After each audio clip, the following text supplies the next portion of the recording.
Halo Inviplaners, kita bertemu kembali di channel ini setelah cukup lama saya tidak mengupload konten seputar perizinan berusaha dikarenakan ada kesibukan yang cukup padat di kegiatan lain.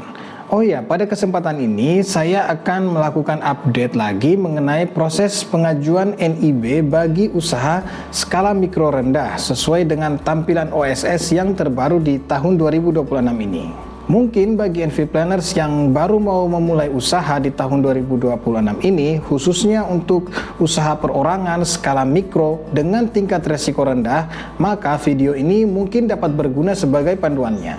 Jadi tidak perlu lagi ya menonton video-video lama terkait OSS di tahun 2025, karena dari segi tampilan memang sudah cukup banyak update dan perubahan. Oke, langsung saja check this out. Sekarang kita sudah berada di tampilan awal website OSS. Sebelum login ke akun OSS, di awal ini kita perlu mengecek dulu nomor KBLI untuk usaha kita, sekaligus untuk mengetahui skala usaha dan tingkat resikonya. Caranya, kita pilih informasi di toolbar atas, lalu pilih memulai usaha, dan selanjutnya pilih klasifikasi baku lapangan usaha Indonesia atau KBLI. Selanjutnya, muncul tampilan informasi klasifikasi baku lapangan usaha Indonesia atau KBLI. Di sini kita mulai masukkan dulu kata kunci dari jenis usaha kita. Sebagai contoh, saya di sini mengetikkan kata kunci fotokopi. Kemudian muncul di daftar pilihan sebagai berikut. Misalnya kita memilih kode 82190, aktivitas fotokopi, penyiapan dokumen, dan aktivitas khusus penunjang kantor lainnya. Saran saya pilihlah yang kode KBLI-nya sejumlah 5 digit karena itulah KBLI yang lebih lengkap dan spesifik. Lalu akan muncul tampilan seperti berikut. Di sini kita dapat lihat deskripsi yang lebih lengkap dari nomor KBLI 82190 yang kita pilih tadi. Langsung saja kita klik lagi pada KBLI 82190. Lalu muncul tampilan berikut. Kita klik saja pada kotak ruang lingkup yang bertuliskan seluruh untuk memunculkan rincian detail ruang lingkupnya. Berikut muncul rincian ruang lingkup yang berisi informasi yang kita butuhkan, yaitu mengenai skala usaha dan tingkat resiko. Sebagai contoh, jika usaha kita skalanya adalah mikro, maka kita pilih yang kotak usaha mikro dan lihat tingkat resiko yang muncul. Di sini tertulis tingkat resiko rendah. Jadi dapat disimpulkan bahwa usaha fotokopi yang kita pilih itu dapat dijalankan dengan usaha skala mikro dengan tingkat resiko rendah. Nah, untuk itu kita perlu tahu dulu ya skala usaha kita. Cara untuk melihat skala usaha kita yaitu dengan cara login terlebih dahulu ke akun OSS kita. Setelah berhasil masuk ke akun OSS kita, langsung saja kita pilih profile. Lalu akan muncul tampilan profil pelaku usaha seperti berikut. Dapat kita lihat untuk skala badan usaha adalah usaha mikro, sementara untuk status badan usaha adalah bukan badan hukum. Karena untuk contoh ini saya menggunakan akun perseorangan. Sekarang kita sudah tahu ya skala usaha kita adalah mikro dan tingkat resiko usaha untuk usaha fotokopi dengan KBLI 82190 adalah resiko rendah. Lalu untuk memulai menambahkan KBLI tersebut ke NIB kita atau jika kita adalah pelaku usaha yang baru mendaftar, maka kita mulai lagi dari awal yaitu dari tampilan awal beranda OSS seperti berikut. Pertama-tama kita mulai dengan mengklik perizinan berusaha, lalu pilih kelola usaha, lalu pilih lokasi usaha. Lalu muncul tampilan berikut. Di sini kita akan menambahkan lokasi baru. Jadi langsung saja kita pilih tambah lokasi. Kemudian kita klik lagi tambah posisi lokasi. Muncul tampilan form penambahan posisi lokasi usaha seperti berikut. Di sini kita pilih darat dan selanjutnya kita pilih individual karena ini adalah lokasi usaha kita sendiri yang tidak tercampur dengan usaha yang dimiliki orang lain. Lalu kita scroll ke bawah dan kita centang kotak permohonan persyaratan dasar dengan kategori mikro rendah. Ini kita centang karena kita tadi sebelumnya sudah cek bahwa skala usaha kita adalah mikro dan untuk tingkat resikonya dari usaha fotokopi adalah rendah. Oh ya, perlu diketahui ya, jika pengajuan kita adalah perorangan atau bukan badan usaha, maka kotak ini akan muncul.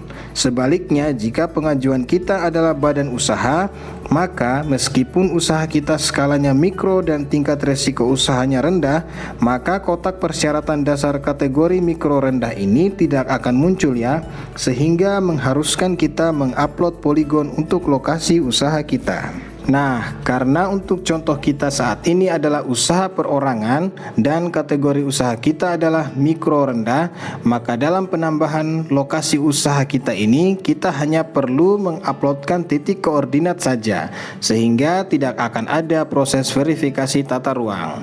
Nah, bagaimana caranya untuk mengetahui titik koordinat dari lokasi usaha kita? Caranya adalah kita membuka browser Google kita dan ketikkan Google Maps.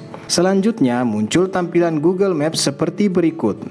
Langsung saja kita ketikkan lokasi usaha kita ya. Setelah menemukan lokasi usaha kita di Google Maps, kita klik pada titik lokasi usaha kita sehingga muncul ikon lokasi seperti pada gambar. Lalu kita klik kanan sehingga muncul informasi titik koordinatnya. Lalu langsung saja klik satu kali pada koordinat yang muncul tersebut dan otomatis titik koordinat itu akan tercopy. Lalu kita buka file Word kosong dan tekan Ctrl V untuk mempastekan koordinat yang tadi sudah tercopy. Kemudian koordinat yang muncul tersebut kita copy kembali. Lalu kita pastekan pada form penambahan lokasi usaha di OSS. Perhatikan ya, di sini kita perlu menambahkan tanda buka dan tutup kurung double di awal dan di akhir. Contohnya seperti pada tampilan berikut. Lalu klik gunakan lokasi ini. Selanjutnya muncul tampilan lokasi usaha kita. Kita cek ya pada gambar petanya dan pastikan bahwa titik lokasi usaha kita sudah sesuai. Kemudian kita mulai lanjutkan pengisian di bawahnya.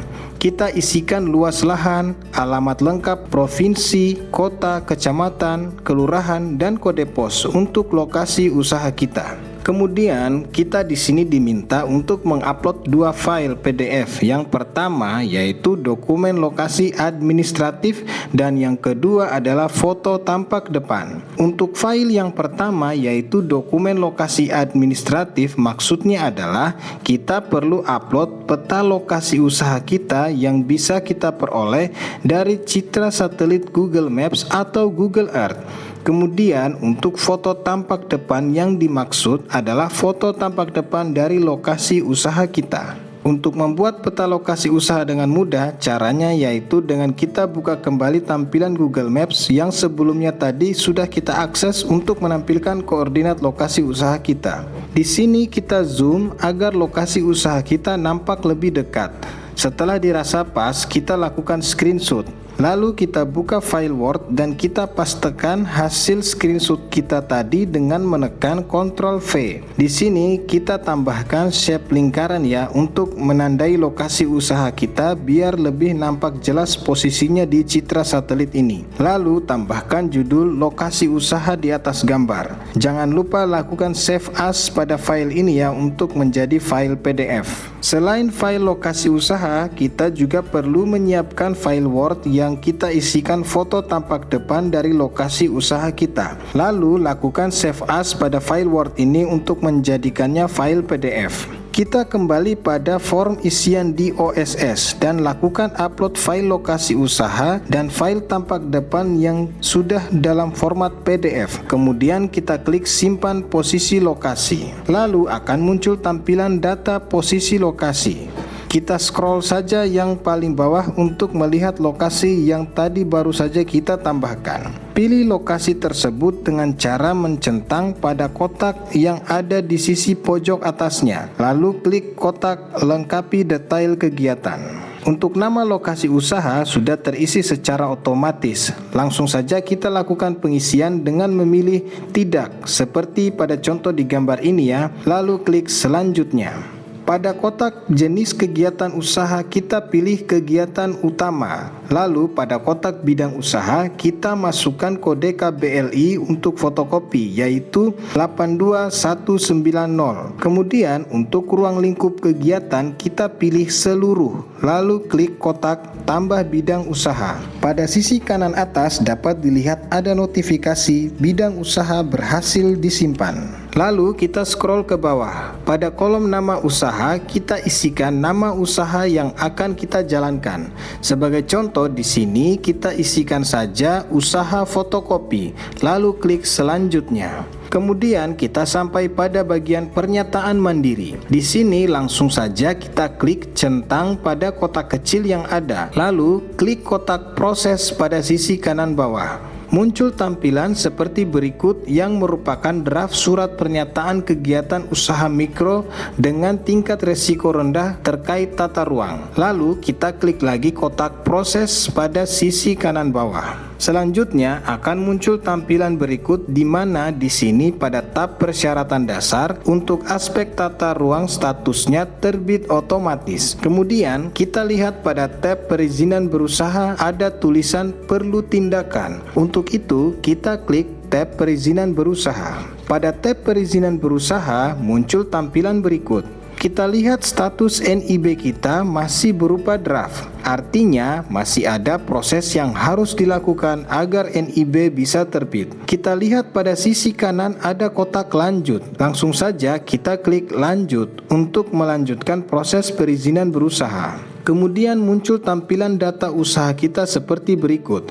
Kita scroll saja ke bawah. Pada bagian pertanyaan, apakah kegiatan usaha sudah berjalan? Di sini karena usaha kita baru rencana, maka kita isikan saja belum berjalan. Lalu kita isikan juga jangka waktu perkiraan mulai usaha. Kemudian kita isikan data investasi. Untuk data investasi di sini sebagai contoh saya hanya mengisikan pada bagian investasi biaya mesin atau peralatan sebesar 15 juta dan investasi lain-lain sebesar 10 juta. Kemudian untuk modal kerja 3 bulan saya isikan 5 juta. Lalu kita scroll lagi ke bawah dan centang sumber pembiayaan. Di sini kita centang saja modal sendiri. Kita scroll lagi dan kita isikan hasil penjualan tahunan. Di sini saya isikan 30 juta. Lalu untuk data tenaga kerja di sini sebagai contoh saja kita isikan 2 orang tenaga kerja laki-laki. Lalu kita scroll lagi ke bawah. Kemudian kita klik pada kotak tambah produk atau jasa. Lalu muncul tampilan pop-up berikut. Di sini sebagai contoh kita isikan jenis produk atau jasa adalah usaha fotokopi dan kapasitas adalah 30 juta per tahun dengan satuan rupiah. Lalu klik simpan. Kita lihat di sisi kanan atas ada notifikasi berhasil tambah produk atau jasa. Lalu pada pojok kanan bawah kita klik selanjutnya. Sekarang dilakukan proses validasi resiko dan muncul tingkat resiko adalah rendah dan skala usaha adalah mikro. Kemudian pada kotak parameter kita pilih seluruh. Lalu kita klik selanjutnya. Kemudian masuk pada bagian persetujuan lingkungan. Di sini kita pilih belum. Lalu muncul informasi bahwa penapisan dokumen lingkungan akan dilakukan pada sistem AMDALNet. Lalu kita klik proses. Akan muncul pop-up informasi, yakin memproses permohonan ini, langsung saja kita klik ya lanjut. Lalu akan muncul tampilan berikut. Pada tab perizinan berusaha tertulis statusnya menunggu verifikasi persyaratan dasar. Yang dimaksud persyaratan dasar di sini adalah hasil penapisan dokumen lingkungan terhadap usaha kita. Jadi untuk menjalankan proses verifikasinya kita pilih lagi tab persyaratan dasar. Pada tab persyaratan dasar muncul pada kotak tabel lingkungan statusnya adalah penapisan izin lingkungan. Jadi kita langsung saja pilih pada bagian aksi yaitu klik proses penapisan. Saat kita klik, OSS langsung dialihkan ke website AMDALNet dan berikut adalah tampilan halaman awal di sistem AMDALNet yang telah berisi salinan dari data usaha yang kita sudah inputkan di OSS tadi. Kita pilih kegiatan usaha yang akan akan kita proses penapisannya. Harap cek nomor kegiatan usahanya ya. Pastikan nomor kegiatan usaha ini sama dengan yang ada di OSS. Cek juga KBLI dan alamat usaha yang kita ajukan. Setelah dipastikan sama, maka kita langsung beri centang pada kotak di bagian nomor kegiatan usaha. Selanjutnya kita mulai lakukan pengisian. Untuk bagian sektor, kita pilih saja kategori multisektor ya, apabila kategori usaha kita tidak muncul atau tidak ada yang relevan. Jadi tidak perlu bingung dan ragu pada bagian ini ya. Sekali lagi pilih saja multisektor. Begitupun untuk yang bagian jenis usaha dan atau kegiatan, kita pilih juga kategori multisektor. Kemudian pada bagian nama usaha dan atau kegiatan, di sini kita isikan sesuai nama usaha kita. Sebagai contoh di sini saya isikan usaha fotokopi. Selanjutnya kita scroll lagi ke bawah untuk melanjutkan pengisiannya. Di sini kita akan menginputkan nilai atau besaran parameter usaha kita yang akan dilakukan penapisan. Pengisian ini sangat penting ya, karena inilah yang akan menentukan jenis dokumen untuk usaha kita. Jadi pastikan jangan salah menginput pada bagian ini ya. Saran saya cukup pilih centang pada bagian yang luas bangunan terbangun saja, lalu isikan besarannya. Di sini karena luas bangunan usaha saya adalah 25 meter persegi, maka saya ketikkan pada kolom besaran yaitu 25 dan satuannya saya pilih meter persegi. Sekali lagi jangan sampai salah mengetikkan angka dan satuannya ya. Untuk parameter yang lain seperti luas lahan terbangun, pengambilan air tanah dan air baku tidak perlu diisi ya, dikosongkan saja. Nah, setelah kita isikan tadi, maka secara otomatis akan muncul di bagian kolom hasil yaitu SPPL. Ini artinya hasil penapisan izin lingkungan untuk usaha kita, yaitu hanya wajib SPPL saja. Lalu kita klik saja kotak hijau selanjutnya. Setelah itu akan muncul bagian pengisian penentuan kewenangan. Di sini ada beberapa pertanyaan. Karena kegiatan usaha ini di darat, maka pengisiannya mengikuti seperti pada tampilan berikut ya. Kemudian saat kita scroll ada lagi kotak untuk melakukan centang. Namun karena kondisinya tidak sesuai atau tidak relevan dengan usaha yang akan kita lakukan, maka kita biarkan kosong saja ya. Kita tidak lakukan centang apapun. Kemudian kita scroll lagi hingga muncul pada bagian bawah yaitu hasil tapisan kewenangan, tertulis adalah kabupaten atau kota. Artinya kewenangan pengawasan lingkungan untuk usaha kita adalah di kabupaten atau kota. Kemudian kita klik kotak hijau selanjutnya. Sekarang muncullah hasil penapisan rencana usaha atau kegiatan kita. Dalam hal ini untuk jenis dokumen adalah SPPL, tingkat resiko rendah, dan kewenangan adalah kabupaten atau kota. Kemudian untuk tabel di bawahnya berisi mengenai informasi rencana usaha atau kegiatan kita. Selanjutnya kita klik simpan yang ada di pojok kanan atas. Muncul pop-up seperti berikut. Langsung saja kita klik lagi simpan. Nah, berikut adalah tampilan daftar kegiatan yang sudah pernah kita lakukan penapisan. Di sini kita pilih usaha fotokopi yang tadi baru selesai dilakukan penapisan dengan mengklik tanda panah kecil di sisi kirinya. Lalu muncul informasi seperti berikut. Kita pilih yang kotak orange bertuliskan penapisan di sisi kanan. Kita klik dan akan muncul lihat detail penapisan. Langsung saja kita klik. Kemudian muncul lagi tampilan ini dan langsung saja kita klik cetak PDF untuk menampilkan dan menyimpan hasil penapisan dalam bentuk file PDF.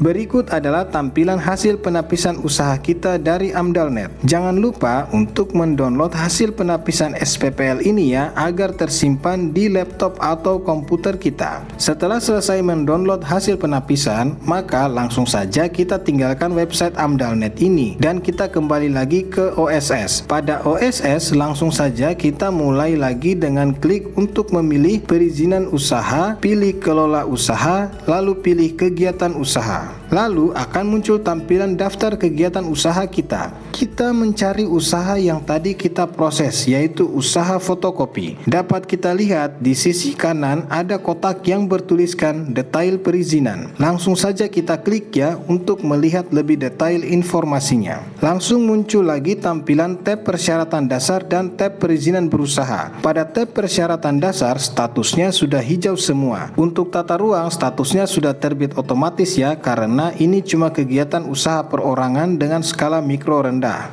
Kemudian untuk bagian lingkungan juga statusnya sudah tertulis izin terbit atau terverifikasi. Ini artinya sudah aman ya untuk aspek persyaratan dasar. Lalu kita lihat pada tab perizinan berusaha, ada tertulis perlu tindakan. Jadi langsung saja kita klik tab perizinan berusaha ya. Pada tab perizinan berusaha kita lihat pada status tertulis proses perizinan berusaha. Artinya di sini kita perlu lakukan pemrosesan perizinan berusaha agar NIB kita dapat terbit dan KBLI usaha kita dapat muncul di lampiran NIB. Kemudian kita langsung saja pilih lanjut. Kemudian muncul form pernyataan mandiri seperti berikut.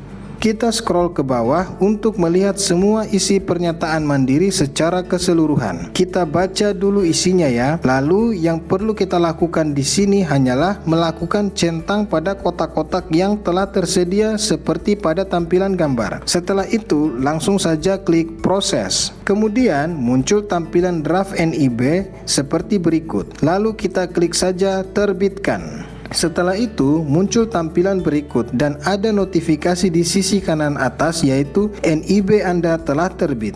Langsung saja kita klik unduh. Lalu muncullah tampilan NIB kita yang telah jadi. Kita scroll ke bawah dulu ya untuk melihat isi lampiran NIB-nya dan kita pastikan KBLI usaha fotokopi yang tadi kita proses telah masuk dalam lampiran NIB ini. Nah, pada gambar sudah muncul ya KBLI 82190 yaitu usaha fotokopi yang tadi kita proses. Lalu sekarang kita tinggal klik ikon download saja ya di kanan atas untuk menyimpan file PDF NIB ini di laptop atau komputer kita. Setelah itu kita klik kembali untuk menutup tampilan NIB ini. Oke NVPlanners, itulah tadi seluruh tahapan proses pengurusan NIB khususnya bagi usaha perorangan skala mikro dengan tingkat resiko rendah di tahun 2026 pasca penyesuaian OSS dengan aturan terbaru yaitu PP 28 tahun 2025. Semoga video ini dapat membantu para pelaku usaha UMKM yang saat ini sedang mengurus NIB-nya melalui sistem OSS. Terima kasih dan sampai jumpa di video berikutnya.